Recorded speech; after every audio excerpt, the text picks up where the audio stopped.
Selamat siang semuanya. Perkenalkan, nama saya Albinus Wenilihia,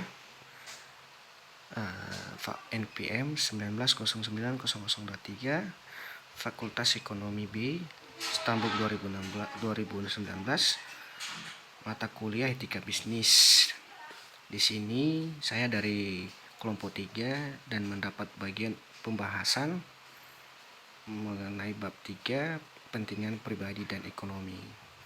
Baiklah teman-teman, di waktu yang singkat ini, izinkanlah saya untuk membacakan poin-poin penting dalam kepentingan pribadi dan ekonomi.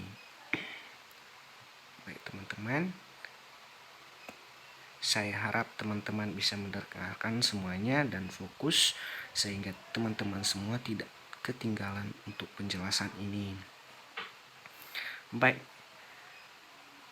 paragraf pertama, konsep kepentingan pribadi memiliki tradisi panjang dan filosofis empiris Inggris untuk menjelaskan keharmonisan sosial dan kerjasama ekonomi. Thomas Hobbes 1588 sampai 1679 berpendapat bahwa kepentingan pribadi memotivasi orang untuk membentuk masyarakat sipil yang damai, menulis setelah Perang Saudara Inggris 1642 sampai 1651. Ia menganalisis faktor yang memberikan kontribusi terhadap masyarakat yang stabil dan faktor-faktor mengarah pada pernyataan perang. Ia memulai dengan mengamatan bahwa orang-orang memiliki beberapa keinginan alami. Salah satu yang mendasarkan adalah perlindungan diri. Orang juga didorong oleh kepentingan jangka pendek. Ketika orang-orang didorong oleh keinginan dasar mereka oleh kepentingan pribadi yang terkendali, akan terjadi tindakan anarki, tidak akan sejahtera ekonomi, tidak akan infrastruktur sosial, dan tidak ada tatanan sosial yang berada.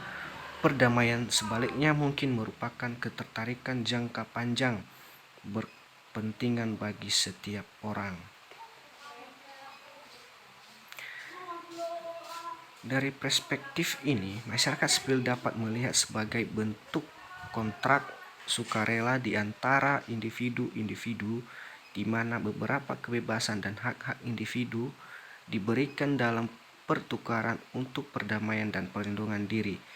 Hal itu ditegaskan oleh kepentingan pribadi. Dengan demikian, masyarakat dapat dilihat sebagai leviatan, sebuah persemakmuran yang menjamin perdamaian dan keamanan untuk warganya. Meskipun hal ini memiliki beberapa konsekuensi negatif jangka pendek, sebagian besar orang akan menyadari bahwa menahan diri dengan sukarela diri mengeksploitasi orang lain akan menjamin pribadi mereka. Bagi Hobbes, kepentingan pribadi menyebabkan kerja sama dan membentuk masyarakat madani.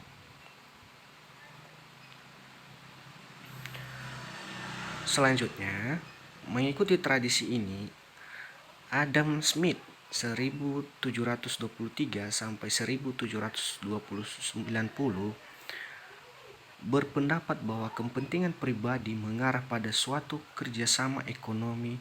Dalam karyanya Inquiry into the Nature and Causes of the Wealth of Antonius, ia mengamati bahwa pembelian dan penjualan tertarik untuk memuaskan kebutuhan dan keinginan masing-masing.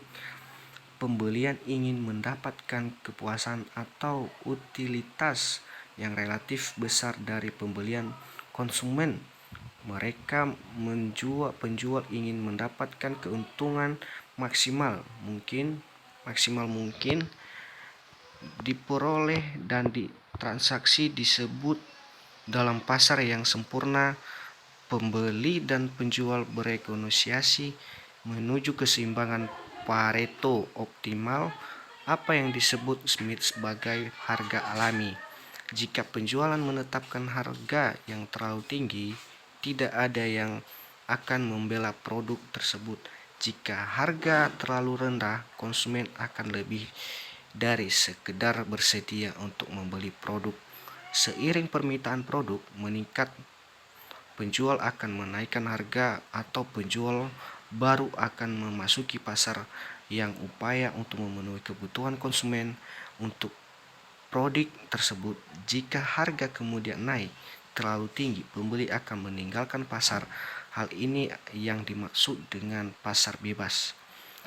Baik penjualan ataupun pembeli dapat dengan bebas tanpa paksaan masuk dan keluar dari pasar. Akibatnya, kompetensi di antara vendor dan konsumen mendorong harga kritik ke titik di mana pasar menjadi jelas, yaitu semua orang bersedia siap dijual dengan harga yang bisa dibayar oleh konsumen dan vendor bersedia untuk menerima pembayar produk mereka. Smith sering keliru dianggap sebagai pembela kapitalisme bebas. Bukan ini masalahnya. Ia memang mendukung sedikit campur tangan pemerintah di pasar. Pemerintah seharusnya bertanggung jawab untuk menetapkan dan membayar infrastruktur masyarakat, termasuk hal-hal seperti sistem transportasi, pendidikan umum. Smith adalah seorang ekonomi dan seorang pakar etika. Ia meraih gelar dalam filsafat normal di Universitas Glasgow pada 1790. Ia menerbitkan The Theory of Moral Sentiment, sebuah risalah di mana ia mengembangkan sebuah etika berdasarkan empati. Bagaimana hal ini bisa berhubungan dengan teori ekonominya?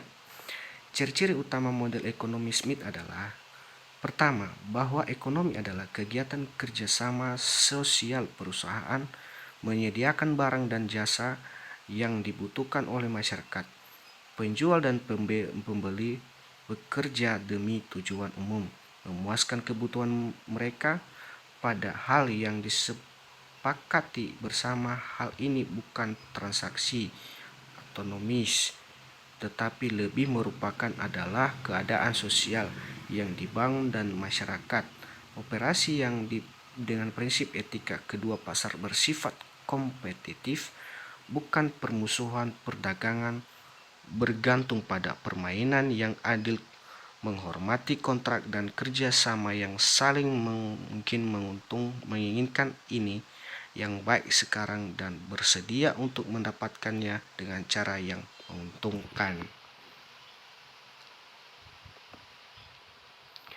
Wawasan dari Smith adalah kepentingan pribadi mengarah pada kerjasama ekonomi. Kepentingan pribadi adalah motivasi untuk pembagian tugas dan kerjasama.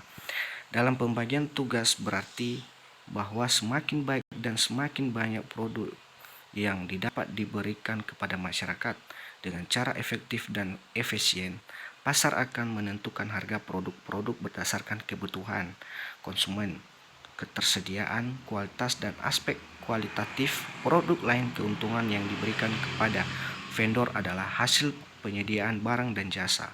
Jadi tujuan pasar bukanlah membuat keuntungan buat perusahaan, melainkan tujuan adalah agar perusahaan menyediakan barang dan jasa secara efisien dan efektif dalam lingkungan yang kompetitif. Baiklah teman-teman, itulah secara singkat penjelasan dari awal yang berjudul kepentingan pribadi dan ekonomi. Nah, di sini ada banyak sedikit yang menjadi pembahasan dari awal sampai pada akhir, dan poin-poin yang terpenting adalah pada akhir. Di situ adalah paragraf yang ke-6. Inilah paragraf yang paling terpenting di dalam sebuah bisnis dan untuk sebuah dalam judul yang tertera di atas. Baiklah teman-teman, dalam waktu singkat ini saya ucapkan terima kasih banyak terhadap kepada teman-teman semua sudah bersedia mendengarkan dan sudah bersedia memberikan waktu untuk berpresentasi pada siang hari ini. Kiranya teman-teman sukses selalu di kelak hari esok. Sekali lagi saya ucapkan terima kasih. Selamat siang.